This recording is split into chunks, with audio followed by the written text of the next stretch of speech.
دکھائی ہے۔ اگر آپ کوئی معجزہ دکھائیں گے تو ہم کلمہ پڑھ کر مسلمان ہوں گے۔ دو طریقے ہوتے تھے، ایک تو غور و فکر کر کے آنے والوں کا طریقہ ہوتا تھا، اور ایک طریقہ ہوتا تھا کہ معجزہ جب نبی دکھائیں گے تو اس معجزہ کو دیکھ کر ہم کلمہ پڑھیں گے۔ نبی کریم علیہ السلام نے دونوں طریقہ اختیار کیا۔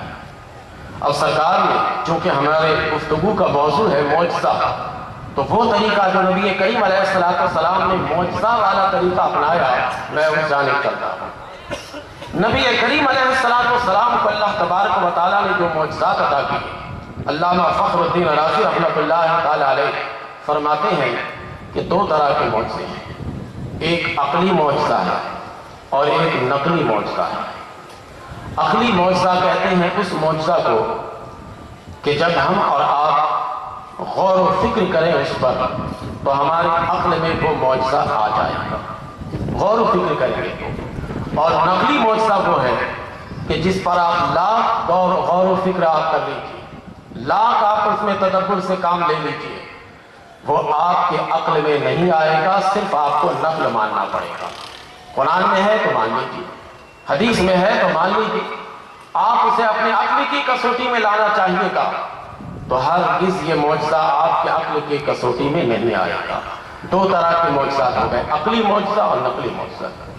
علامہ فخر الدین رازی رحمۃ اللہ تعالیٰ علیہ کی اس بات کو پڑھنے کے بعد میں تھوڑی دیر اس عبارت پر غور و فکر کر رہا تھا کہ یہ دو طرح کے معجزے اللہ تعالیٰ نے عطا کیے، اس کی کیا وجہ ہے کہ ایک معجزہ انسان کے عقل میں آ جاتا ہے اور ایک معجزہ انسان کے عقل میں نہیں آتا، آپ دکھاتے ہیں تب بھی نہیں آتا، اس کی وجہ کیا ہے؟ میں نے جب عبارت پر غور و فکر کی تو اس غور و فکر کے بعد میں اس نتیجے پر پہنچا کہ میرے نبی کی بھی دو جہت ہیں۔ ایک جہت وہ ہے کہ ہم اپنی عقل سے دیکھتے ہیں کہ سرکار کھا رہے ہیں، سرکار پی رہے ہیں، نبی کریم علیہ السلام کے دوسری زندگی کو دیکھتے ہیں، یہ عقل کے ذریعے سے ہم سب کچھ دیکھ رہے ہیں، سوچ رہے ہیں، فکر کر رہے ہیں اس پر۔ اور ایک جہت سرکار کی وہ ہے جسے ہم جانتے ہی نہیں ہیں۔ بے شک اگر ہم عقل کے ذریعے سے سمجھنا چاہیں تو ہمارے عقل میں وہ جہت نہیں آئے گی، وہ جہت ہی نہیں آ سکتی۔ تو معجزہ بھی دو ہی ہے کہ ایک عقلی معجزہ ہے اور ایک نقلی معجزہ ہے۔ اب ایک سوال ابھرتا ہے کہ نبی کریم علیہ السلام کو بھی اللہ تبارک و تعالیٰ نے دین کی اشاعت کے لیے معجزات عطا کیے، تو کتنی معجزات عطا کیے؟ دیگر انبیاء کرام علیہ السلام کے لیے قرآن پاک میں گنتی ہے کہ اتنے معجزات ان کو عطا کیے گئے، اتنے معجزے ان کو دیے گئے، لیکن نبی کریم علیہ السلام کو کتنے معجزے دیے گئے اب یہ دیکھنا ہوگا۔ پھر میں یہ گفتگو کا سلسلہ آگے بڑھاتا جاؤں گا۔ امام ظاہری یہ حنفی ہے اور تفسیر ظاہری بہت مشہور تفسیر ہے، اور آج کل تو یہ ناپید ہے، کتابوں میں اس کے حوالے ملتے ہیں خالی۔ امام بیہقی یہ بہت بڑے محدث ہیں، مشہور ہے محدث یہ۔ ان دونوں کا کہنا ہے کہ نبی کریم علیہ السلام کو اللہ تبارک و تعالیٰ نے عقلی اور نقلی 1000 معجزات عطا کیے۔ سبحان اللہ، عقلی اور نقلی دونوں 1000 معجزات عطا کیے۔ امام نووی رحمۃ اللہ تعالیٰ علیہ جو شارح مسلم ہیں، وہ کہتے ہیں کہ نبی کریم علیہ السلام کو اللہ تبارک و تعالیٰ نے 1200 معجزات عطا کیے، 200 کا اضافہ ہے، 1200 معجزات ہیں، عقلی بھی ہیں اس میں، نقلی بھی ہیں۔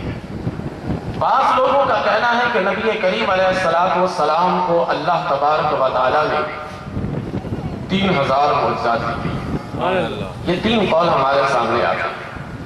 3000 معجزات پر مشتمل کوئی کتاب نہیں ہے، 1200 مشتمل پر کوئی کتاب نہیں ہے ہمارے پاس، البتہ 1000 معجزات پر مشتمل ایک کتاب ہے جو الخصائص الکبریٰ کے نام پر ہے۔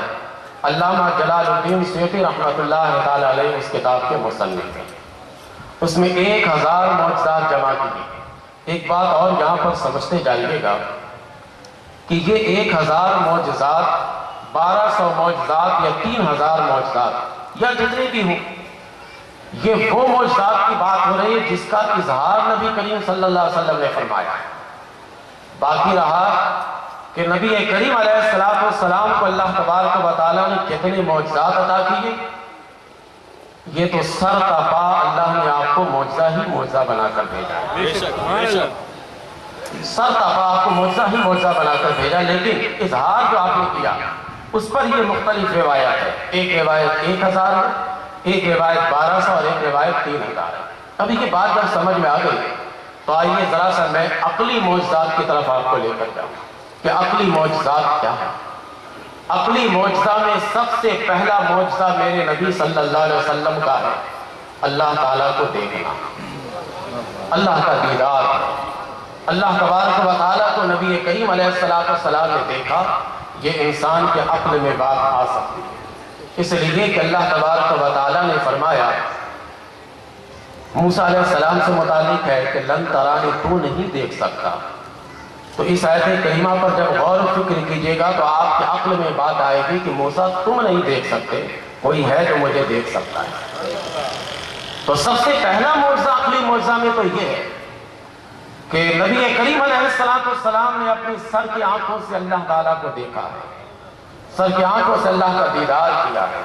یہ سرکار مدینہ علیہ السلام کا عقلی معجزہ ہے، اور میں نے کہا تھا کہ میں اپنی ہر بات پر ان کے مطالبے کے مطابق قرآن کی آیت بتاؤں گا۔ سبحان اللہ، نعرہ رسالت، نعرہ رسالت، علماء سنت، حضور متعدد ملت زندہ باد۔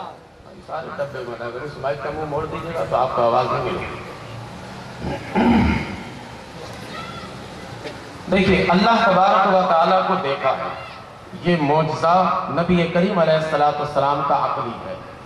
ما زاغ البصر وما طغى، قرآن میں ہے نہیں بے کہ شک اللہ تبارک و تعالیٰ کو جب میرا نبی دیکھ رہا تھا، جب نبی کریم علیہ السلام اللہ تبارک و تعالیٰ کا دیدار کر رہے تھے، ما زاغ البصر وما طغى، آنکھ نہ ادھر ادھر بھٹکی اور نہ آنکھ تھوڑی دیر کے لیے ادھر ادھر گم ہوئی۔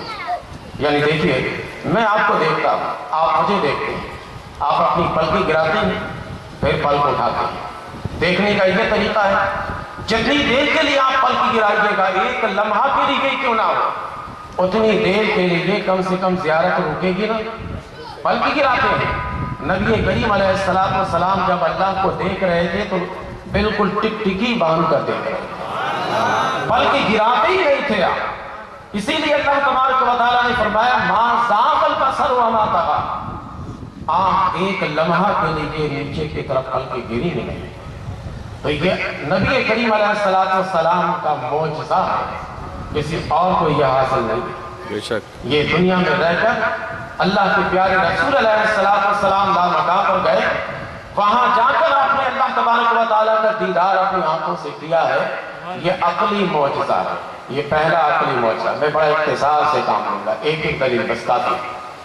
دوسرا عقلی معجزہ میرے نبی صلی اللہ علیہ وسلم کا کمالات علمیہ ہے۔ نبی کریم علیہ السلام کے کمالات علمیہ کا یہ عالم ہے کہ آپ کے فرمان میں جو کچھ موجود ہے اس پر اب تک تحقیق ہو رہی ہے، جتنی تحقیقیں ہو چکی ہیں، اگر ان تمام تحقیق کو جمع کریں ان کتابوں کو تو ایک بہت بڑی لائبریری تیار ہو جائے گی۔ بے شک